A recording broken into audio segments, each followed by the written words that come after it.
Hello everyone, welcome to my channel.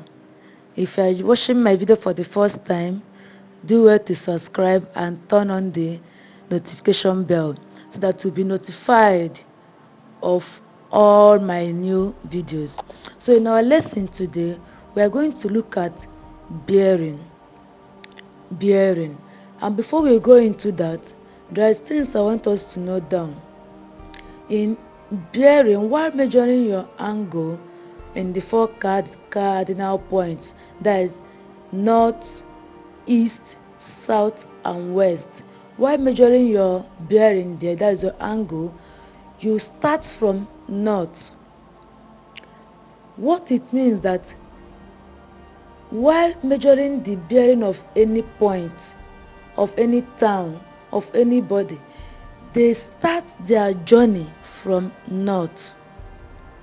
They begin their journey from north. See what I mean with this example we have here. Here we are asked to find the bearing of B from A and also the bearing of A from B. This is our point A, this is our point B. So finding the bearing of B from A is, let's assume that B was with A at this point, at this town. So at a point, B decided to move to another town, leaving A at their original town. So B left A. He started his movement from here, from north. So B made the bearing of 150. That's, he started his movement from here and moved from here to this place. This is now B new town. So what you are asked to find here is the bearing, the distance B made while leaving A to his new town. If you watch here, the distance it made while leaving A to this new town is 150. So the bearing of B from A is 150. And say bearing of B from A was to 150 degrees.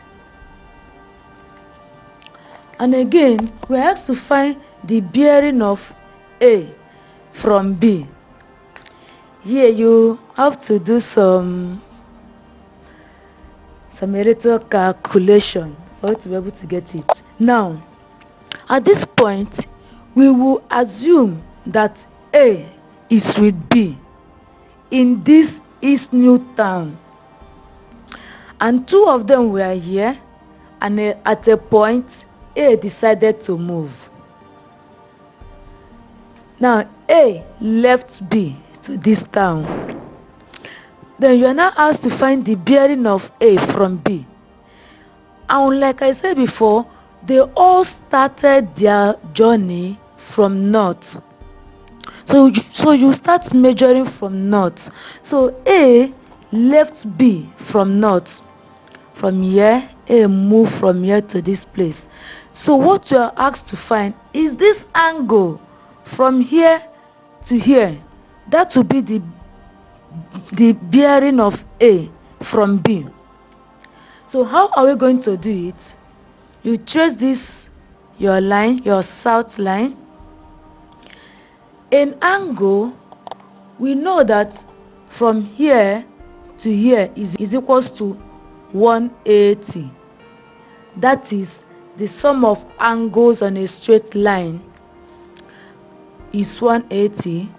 And again, what you have to do again, you trace this one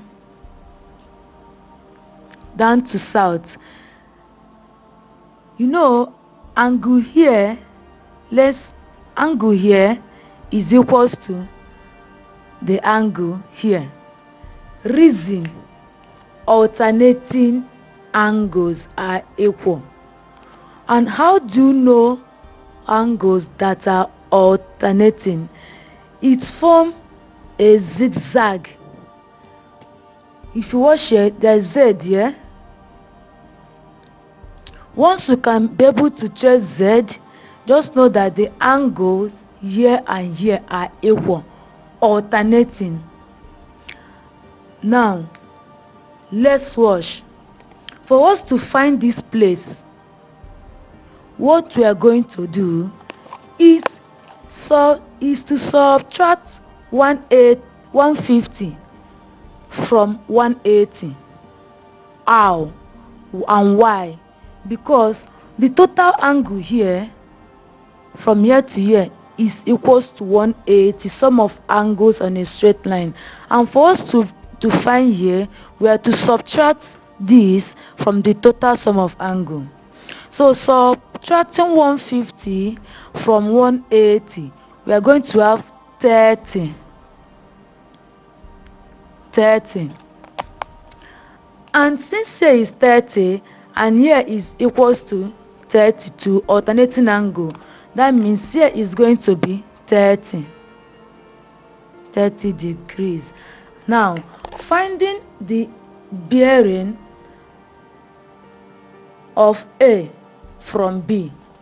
Since we know A started his journey from here and stopped here, so here is remaining, okay, and the sum of angles at a point is equals to what? 360. So the total sum of angle here from here to here is 360. So for us to find the angle from here to here is to minus this angle from the total sum of angle here. So what we are going to do is bearing of A from B. We are going to have total sum of angle here, that's 360 minus 30, which should give us 330 degrees. So the bearing of A from B is equals to 330 degrees, and the bearing of B from A is equals to 150 degrees. Now that is what I want to tell us now. Once you are given any question to solve in mathematics, what you have to do first is to try to understand it. Once you are able to understand it, it will be easier for you to solve. Okay, now thank you very much for joining me today.